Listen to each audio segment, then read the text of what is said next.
2011 সালের পর প্রথমবারের মতো সিরিয়ার বিদ্রোহী বাহিনীর হাতে পতন হল দেশটির অন্যতম বড় শহর হামা। হামা পতনের 7 দিন আগে একইভাবে পতন হয় সিরিয়ার দ্বিতীয় বৃহত্তম শহর আলেপ্পোর।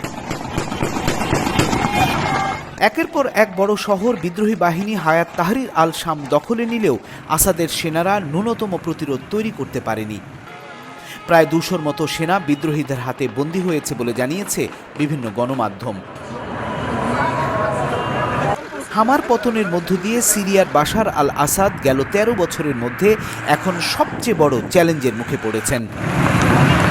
কারণ হামার পতন দুটি কারণে গুরুত্বপূর্ণ। এক, হামার পতনের ফলে ভূমধ্যসাগরের বন্দর থেকে বিচ্ছিন্ন হয়ে গেছে রাজধানী দামেস্ক। 2, হামার পতনের পর বিদ্রোহী গোষ্ঠীগুলো এখন রাজধানী দামেস্কের আরও কাছে চলে গেছে।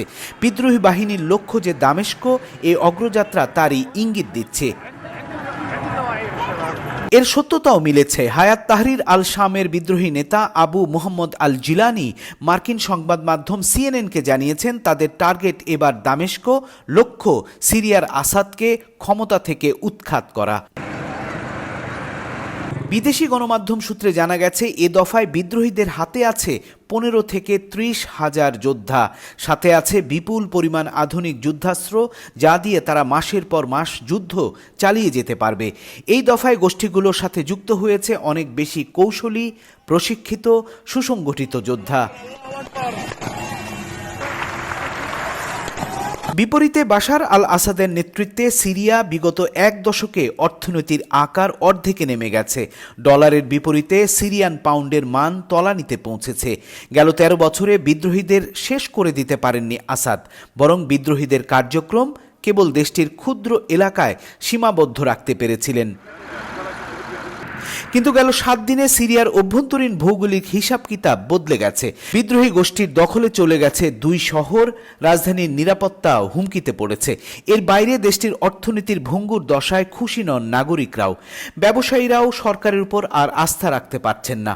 বিপরীতে বিদ্রোহী গোষ্ঠীগুলো সমর্থন পাচ্ছে সাধারণ মানুষের। যদিও সিরিয়ার প্রতিরক্ষা মন্ত্রী জেনারেল আলী মাহমুদ দৃঢ় কণ্ঠে জানালেন হামার পতনে তারা ভীত নন, বরং স্বাধীনতা ও সার্বভৌমত্ব রক্ষায় তারা তাদের কর্তব্য পালন করে যাবেন। এদিকে সিরিয়ার মার্কিন সমর্থিত কুর্দি নেতা মজলুম আবিদি দাবি করেছেন সিরিয়ার পূর্বাঞ্চলীয় বেশ কিছু এলাকা দখলে নিয়েছে ইসলামিক স্টেট বা আইসিসের যোদ্ধারা।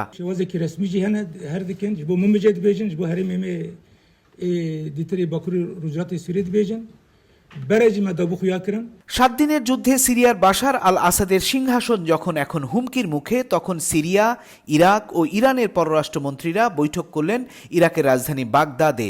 3 দেশের পররাষ্ট্রমন্ত্রীদের বৈঠকের পর ইরানের পররাষ্ট্রমন্ত্রী আব্বাস আরাকচি জানিয়ে দিলেন তারা সিরিয়ার পাশে থাকবেন। সতর্ক করলেন যুদ্ধের এই পরিস্থিতিতে মধ্যপ্রাচ্যে আরও বড় সংঘাতের সূচনা হতে পারে। বিদ্রোহী বাহিনীর এই হামলা শুরুর পর থেকেই সিরিয়ায় গোলাবারুদ, ড্রোন, এমনকি মিলিশিয়া বাহিনী পাঠিয়েছে ইরাক ও ইরান। অন্যদিকে রাশিয়া বিমান হামলা চালাচ্ছে বিদ্রোহীদের উপর। তারপরও বিদ্রোহী গোষ্ঠী হায়াত তাহরির আল শামের অগ্রগতি থামার লক্ষণ দেখা যাচ্ছে না। আন্তর্জাতিক বিশ্লেষকদের ধারণা, এমন পরিস্থিতি চলতে থাকলে 1 সপ্তাহের মধ্যেই দামেস্কে হাজির হয়ে যাবে বিদ্রোহীরা। তখন সিরিয়ার প্রেসিডেন্ট বাশার আল আসাদের সিংহাসন পড়তে পারে পতনের মুখে। সেই পতন ঠেকাতে সিরিয়ার বহুদিনের মিত্র ইরাক, ইরান, রাশিয়া আর বাশারের সরকারি সেনারা কি পদক্ষেপ নেয়, এখন সেটাই দেখার বিষয়।